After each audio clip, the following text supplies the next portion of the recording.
In this video, I will show you the most common questions that get asked in housekeeping supervisor interviews and help you plan strong, confident answers that will help you get the job.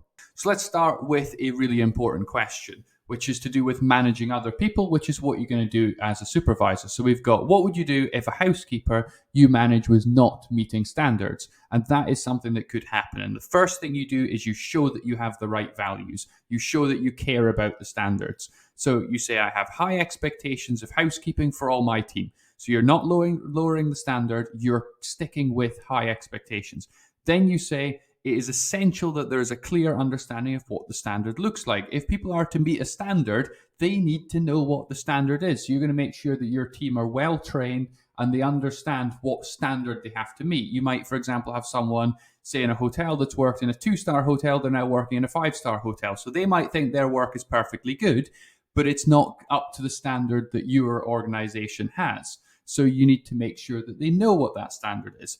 The next thing you do is you say what you're going to do about it. So what you're going to say is, I would provide constructive feedback and put in place support to ensure standards are met. So you're sticking to the standards, but you're being supportive and you're helping that member of staff actually work their way up to the standard that you expect. The next thing that you say is that you're not just going to give them feedback and hope that it works. You're actually going to check. So then you say, I would closely monitor to ensure that standards are being met. So you're aware that someone's not meeting standards. You need to make sure that they are actually meeting those standards. So you need to monitor it. And then they might ask a follow-up question about, well, what if they're still not meeting the standards? So you need to be ready for that. So the next thing you say is, where standards are consistently not being met and no improvement is made, so you've tried to fix it, you've put in the support, but that person is still not meeting the standard, even though they know what it is, even though they've been provided with feedback and support, then what you say is, I would escalate to management. So once you've done everything that you can and the standard's still not being met, then that needs to go further, that you're not ever going to accept substandard work and leave it and just say it's fine, because it's not. So that's how you answer that question. The next question you need to be ready for is, what salary do you expect? And you have to be very careful about this one. You don't want to say that you would be expecting a salary that is less than they would offer you, and you basically just reduced your own salary. And you don't want to start demanding a salary that's way higher than they're able to pay, because that may put them off. So the first thing you have to realize is, now is not the time to negotiate. The time to actually start negotiating with them is after they've given you a job offer. When they say, you are amazing, we think you're brilliant, we'd like to offer you the job, that's when you negotiate, not when they've got 10 other people in for the job and they're not sure who the best person is. Don't put them off. So only negotiate when you've actually got a job offer. Then you want to never give an exact figure, because that figure might be too high, it might be too low. It's unlikely that you're going to get the most money for yourself and not put them off by picking an exact figure. So you want to avoid exact numbers. Then you have to think about, how does your experience compare? So if you're a housekeeper and you're applying for your first ever supervisor job, you're probably not going to get the highest end of the range that they're offering. Whereas if you're someone with lots and lots of experience and you're really fantastic and amazing at your job and you've got all this wonderful experience, then you're probably going to be able to make a case towards the higher end of the range. Then you have to look up typical housekeeping supervisor salaries. What is the industry paying in your particular region? And places like Glassdoor are very good for that. So you can actually research what salaries are people getting, look at other job adverts and see what is on offer. Definitely go back to the job advert that you applied for. Does that actually have a range? And you may say that that range is acceptable, because they're not going to go above that range, and basically, unless there's exceptional circumstances, that is what they have in mind. And so you can say that you agree with that. And then to finally answer this, you would say, I would seriously consider offers in the range of, and then give them a range. Because if you give them a range, probably what they are thinking of offering you is in that range. And then once you've got the job offer, hopefully, then you'll be able to negotiate exactly where in that range. But you give them an idea that you are interested in working for them in a range that they are prepared to pay. And that's how you get through that question. They may ask you a question that shows your values, things like, what would you do if you knew a housekeeper was stealing? And some people jump into heroics and saving the day and magical thinking, and other people don't show their values very well in this. So let's look at how you answer it correctly. So the first thing is, you have to give the right answer. You have to give the idea that stealing is not okay and that you're not going to ignore it. Then what you've got to do is you've got to show your right values. And the more strongly you do this, the better the answer you get. And ultimately, that will give you a good answer. So the first thing you do when confronted with this question is you are very clear and very forceful when you say, I find stealing completely unacceptable and it is a violation of trust. As a housekeeper, you have a lot of access to private areas and people are trusting that you can be there alone without stealing all of their things. And so if you are a housekeeper and you're stealing, you are violating the trust that's been put in you, and that is totally unacceptable. And you've got to be very clear and very strong about that in the interview. Then you say, I would follow at all times company policy. So you're not going to just make up what you think you should do. You're going to say you're going to follow whatever the company's policy is. And then you say, my concerns would be immediately and confidentially reported in line with policy. So you don't publicly accuse someone of stealing in front of lots of people. It's something that goes to management and is dealt with appropriately and professionally. And that's the right answer. So that's how you answer this question.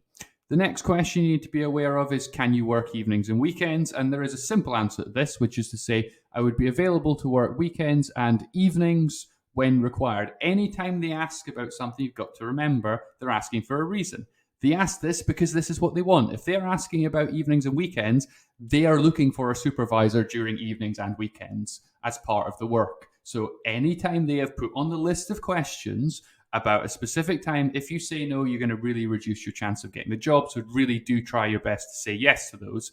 If you do say no, it will hurt your chance of getting the job, but that is ultimately your decision.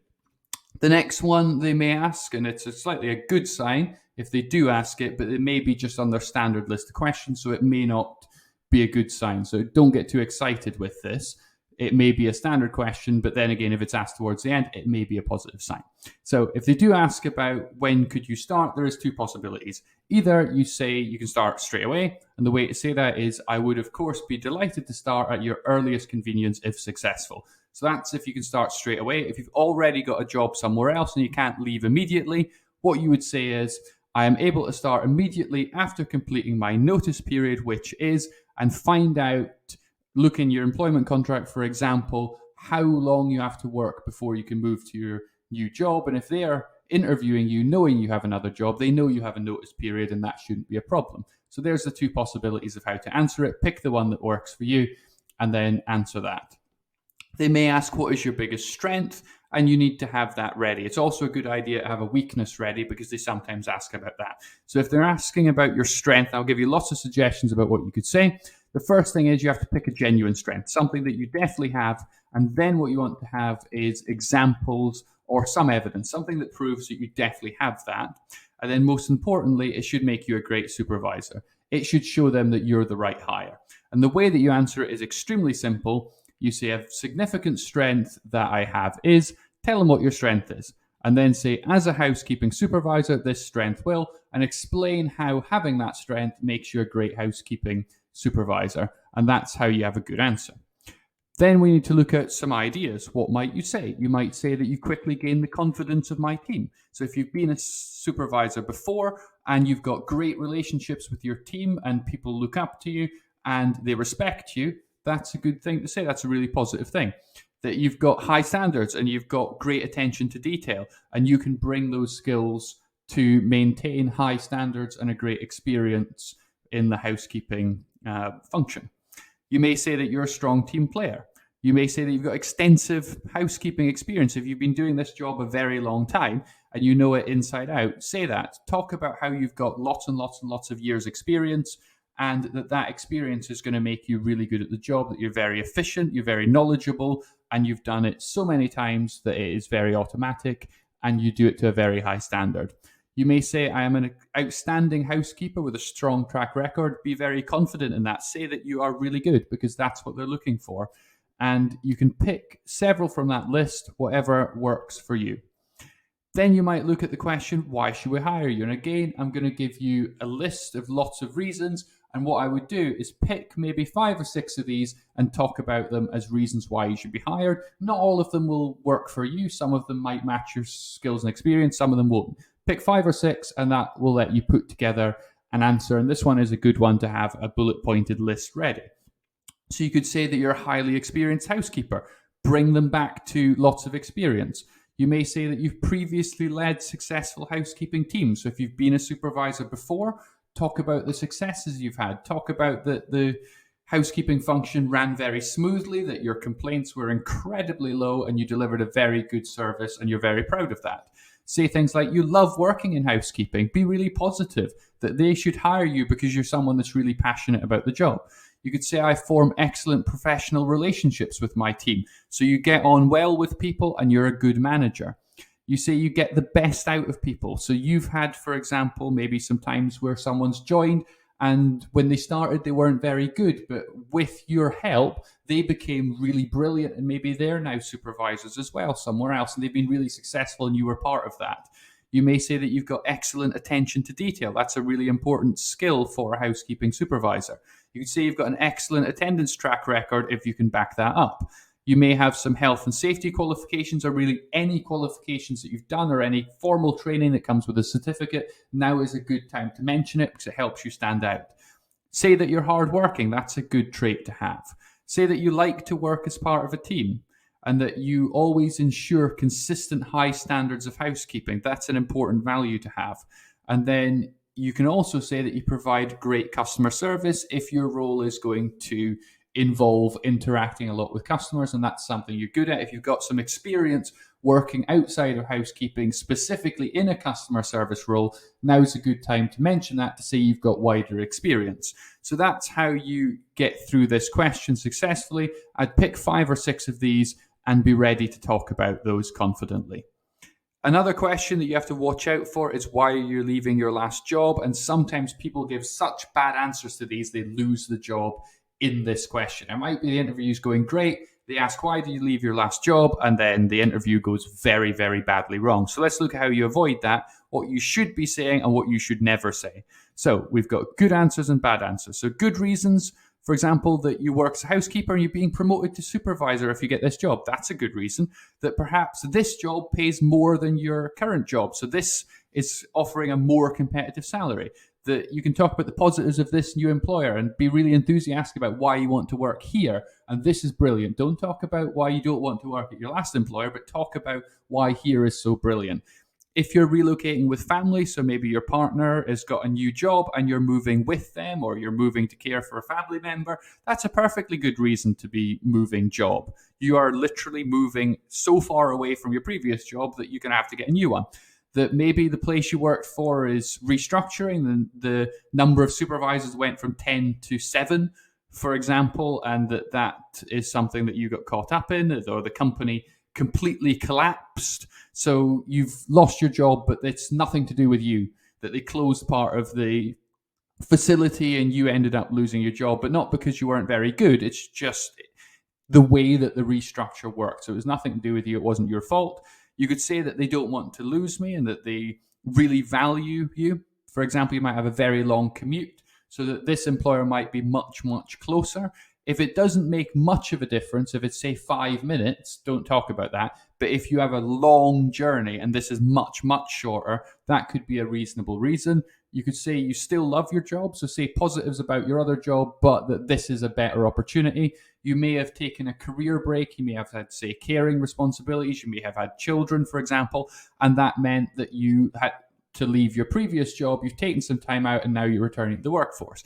Bad reasons and things that you don't talk about is saying that you hate your previous job, or that you had awful management, fell out with someone, that it was a bad company, that you had conflict with management.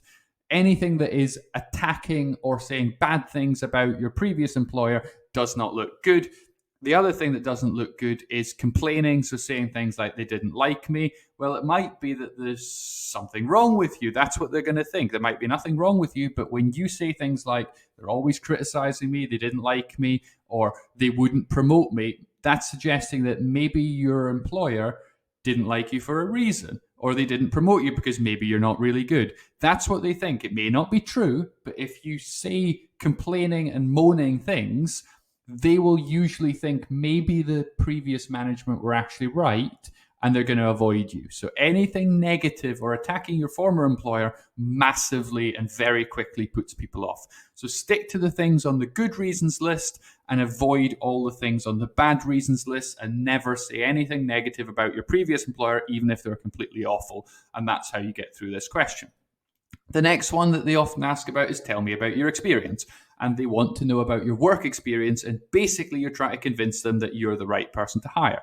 So make sure you show them you've got some relevant experience.